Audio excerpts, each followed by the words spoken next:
50 languages.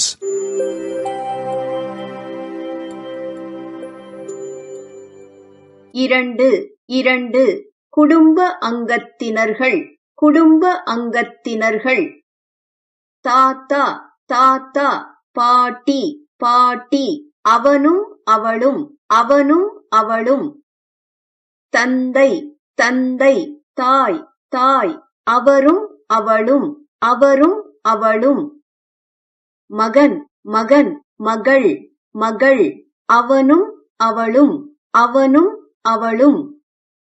சகோதரன் சகோதரன், சகோதரி சகோதரி, அவனும் அவளும் அவனும் அவளும். மாமா மாமா, மாமி மாமி, அவரும் அவளும் அவரும் அவளும். நாங்கள் ஒரு குடும்பம் நாங்கள் ஒரு குடும்பம். எங்கள் குடும்பம் சிறியது இல்லை எங்கள் குடும்பம் சிறியது இல்லை. குடும்பம் பெரியது குடும்பம் பெரியது.